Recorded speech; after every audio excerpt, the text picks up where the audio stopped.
In the previous episode, we saw how to create our first robot. Hi, I'm the Quant. In this episode, I'm going to teach you how to code your first plug-and-play indicator. Here we go. To begin, open Ctrader and go to the Algo section on the left. Then select Indicators. Click New. Build a new algorithm. Name it Plug and Play Bollinger Bands.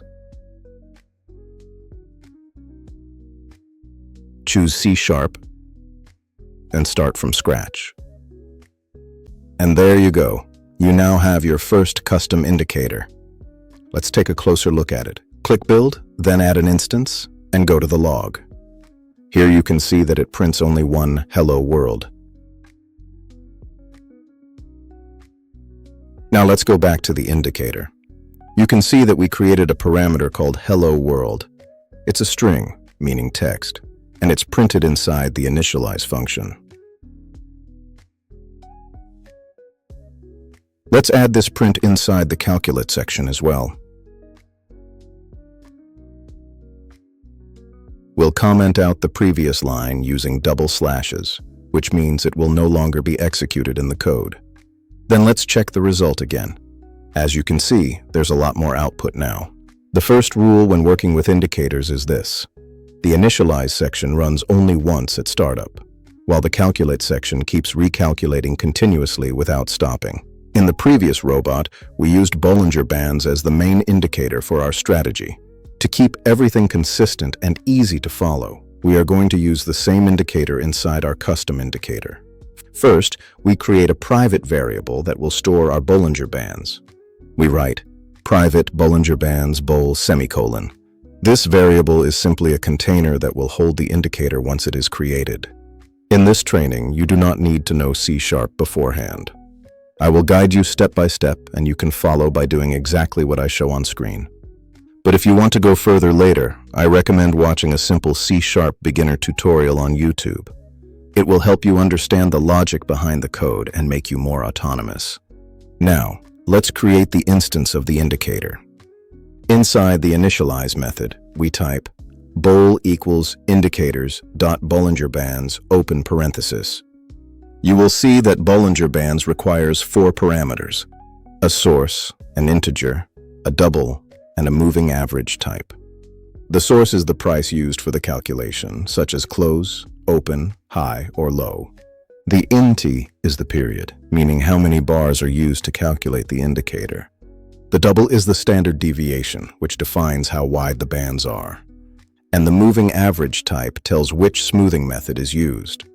In our example, we will use the close price, a period such as 20, a deviation of 2, and an exponential moving average. Then we close the parenthesis and add a semicolon. Our instance is now ready. The indicator initializes a Bollinger Bands variable named bol. Now let's move to the calculate method. You will notice that the line containing result is commented out.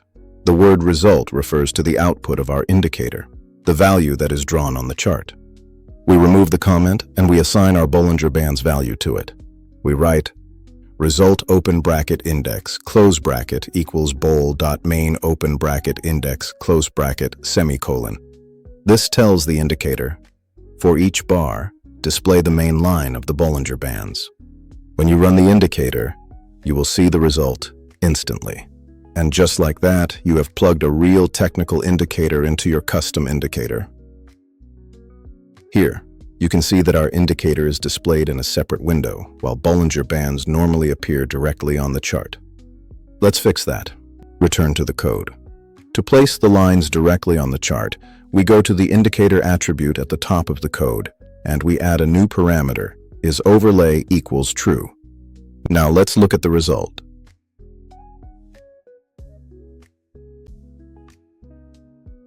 We know that Bollinger Bands contain 3 lines. So let's add all 3 of them. Right now you can see one output called result. This means the value will be drawn on the chart. We need 2 more outputs, and we will name them according to the 3 parts of the Bollinger Bands: main, top, and bottom. At the bottom of the code, you might notice that result is underlined in red. This indicates an error. The output called result no longer exists because we renamed it main. So we replace the word result with main. Next, we copy this line, paste it 2 times, and write top for the first one,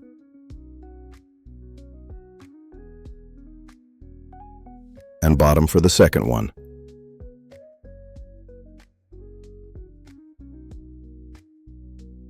And there we go. Let's run it and check the result on the chart. Now you can see that in the parameters, the message "Hello World" is still there. It no longer serves any purpose. What we want now is to easily adjust the settings of our indicator. So let's replace it with something useful. Let's go back to the code and remember this. Bollinger Bands require 4 elements: a data series as the source, an integer as the period, a double as the deviation, and a moving average type. So we will add all 4 as user parameters. I copy and paste the parameter lines, and I rename them as follows. Data series equals source,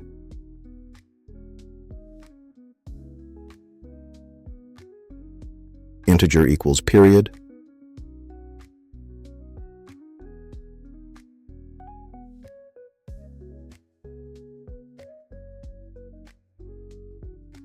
double equals deviation,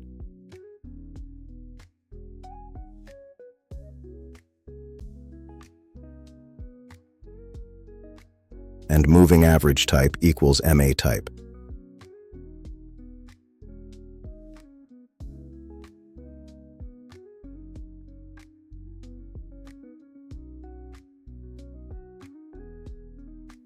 Next, we insert each parameter into the Bollinger Bands instance we created earlier. So inside the open parenthesis, we place source, period, deviation, and MA type. Now let's go check the result.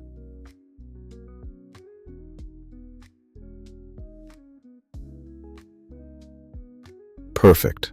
Everything is working. If we change the parameters, the chart updates as well. And now, let's have a bit of fun. I'm going to show you a few useful skills, like changing the default color or the line style. To access the code library and all the examples inside Ctrader, you can press Ctrl+E.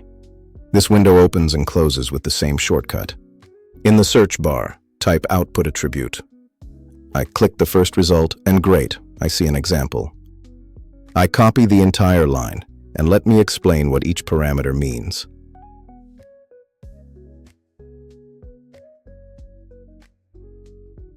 Line color is simply the color of your line. Line style offers several options such as dot, line dot, or solid. Feel free to try them and see what you like. Plot type allows you to display an histogram. We won't use it here, but it's very useful for other types of indicators. And thickness controls the thickness of the line. Let's add all these parameters to our 3 outputs and see how it looks.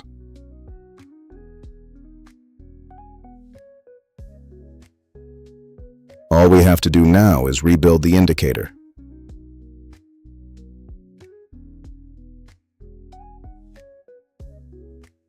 Everything is working now. And because you stayed until the end, I'm going to give you a little bonus skill. Let's go back to the code and add one more attribute, the cloud.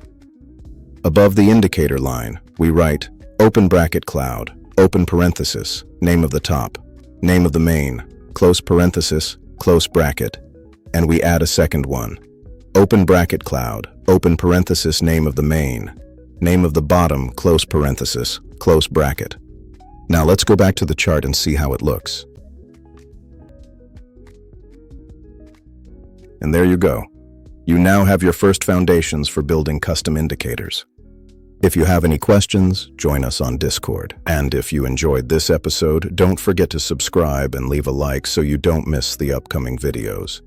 In the next episode, I'll teach you how to create a plug-and-play signal, and we'll integrate it directly into your first robot. See you in a moment.